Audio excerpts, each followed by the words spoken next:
Hey everyone, how are you doing today?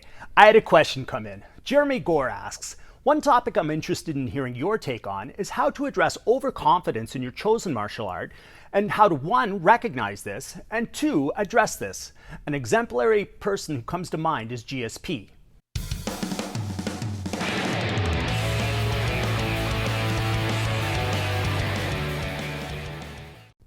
I would say that if you are confident in your chosen martial art to help you defend against an attack in the street, then you probably are overconfident.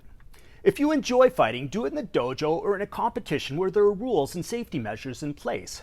You should try to do whatever is possible to avoid a confrontation in the street. There are likely a few possibilities that you haven't considered. These include 1. Slips, falls, and the unexpected. 2. Underestimating your assailant. 3. The best fighter doesn't always win. 4. White belts do stupid stuff. Why you should train with them. 5. Skill versus aggression. 6. Sport is not a fight. Your rules of engagement may not be the same as your opponent's. 7. The Tim Tackett Story. You may severely injure or kill your opponent.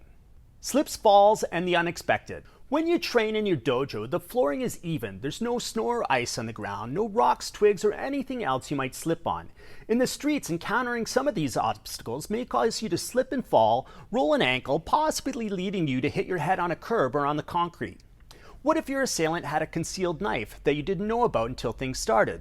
You may be fantastic at your chosen martial art, but it's important to remember that what you're doing, even when you're sparring, is sport and not a real fight. There are rules and guidelines that govern sport, and they get thrown completely out the window when it comes to self-defense. Underestimating your assailant.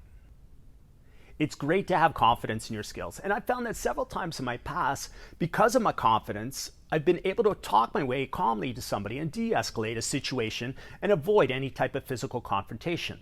Counting on your skills to help you take down your opponent, however, could be a grave mistake. You can't judge a book by its cover. I'm sure everybody in the martial arts world knows someone that is a fantastic fighter, but looks like they just finished their job at the accounting firm. What if your opponent has had extensive training and had a bad day and is looking for an outlet for their anger? What if they're hopped up on drugs, which has given them increased strength and increase in pain tolerance? Talking to several police officers, they've all told me a story at one time or another how it took several officers to contain someone because they were on something which made them incredibly hard to handle. While it's great to be confident in your abilities and what you know, you have no idea what your opponent's skill set might be. Nobody enters a fight thinking they're going to lose, but somebody likely will. The best fighter doesn't always win.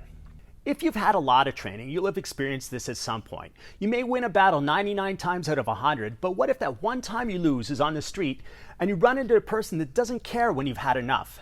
Everybody makes mistakes when they fight. The more experienced you are, the less it happens, but it still happens. One of the best examples I can think of is at Pride 25, the match between Kazushi Sakuraba and Nino Shembri. Sakuraba dominated the match with his striking, then walked into a knee that Shembri threw, which knocked him out. White belts do stupid stuff, and why you should train with them anyways. White belts will do things with conviction that advanced students would never dream of because they know it's a bad idea. However, if you stop practicing with white belts, you get used to people reacting the way they technically should and can be caught off guard. When practicing with white belts, you should always be in self-defense mode, meaning you're always guarding against anything that might get you hurt, keeping your arms in tight, protecting your head. It's important to note that the average person on the street is a white belt in everything, meaning they have no formal training. Advanced students tend to stick to practicing with advanced students. At the highest levels, you're using techniques that are designed to be used against people that react in a certain way, and beginners are not going to react that way. Most of the time, this will lead you to victory. However, sometimes it will lead you to injury. There's a saying that you're most likely to get hurt when you're a beginner or when you're practicing with a beginner. This is true because of the unpredictability. Chances are if you get into a confrontation on the street, that person will not have had any formal training. Make sure you're not expecting them to be reacting as if they did. Skill versus aggression. Another factor that can come into confrontations on the street, it becomes skill versus aggression. While you may be confident in your skills, the aggression and willingness to do severe harm to someone is likely on your attacker's side. They very likely envision themselves winning the fight and will do so by any means necessary, whether that involves biting, gouging your eyes, breaking your fingers to release a hold you may have on them. I recall seeing a fight once where one person was being held by the other, and his friends were calling for him to grab and break the other's fingers to escape the hold. This is not something that most people would train. Sport is not a fight. Your rules of engagement may not be the same as your opponent's. I read a fantasy book once, and one of the characters trained and became the sword dueling champion of the world. Later in the book, he was engaged in a sword fight for real, and one of his companions urged him to be cautious. He replied that he was the world champion. It would be an easy fight against a street tough. When the battle began, the street tough picked up a handful of sand, threw it in the champion's eyes. Needless to say, this was not part of the sport rules, but it was a very effective way to fight. While this is a fictional situation, it rings true nonetheless. You may be great at jiu-jitsu and place your opponent in an arm lock only to have them bite deeply into your calf muscle, even if you do end up winning the fight. Was it worth it? I remember when I was younger breaking up a fight outside of a bar. Basically what happened is two guys started to get into a fight. One guy threw the other one to the ground. Two of the first guy's friends jumped in and started kicking him in the head. I thought, this isn't fair, so I went over to help the guy out. I grab one, throw him off, grab the second, throw him off, turn around, I'm thinking, great, I gotta fight two guys now. They took off. The guy that was being kicked in the head was unconscious. The first guy was still continuing to punch him in the head, even though he was unconscious. You never know when your opponent's gonna stop on the street. The Tim Tackett Story. You may severely injure or kill your opponent. Sifu Tim Tackett tells a great story, and I will post the link in the description below because it is a really, really great story. One guy trying to pick a fight with another guy in a bar, they decide to go outside to settle it. The first guy throws a punch, the second guy counters the punch, hits the first guy, he falls down, hits his head on a curb, and dies. The guy that counterpunched got charged with manslaughter and went to prison for 6 years. At the end of this story, he gives some great advice for avoiding a fight using verbal jiu-jitsu. If you can think of any other reasons that you'd want to avoid a physical confrontation, please add them in the comment sections below.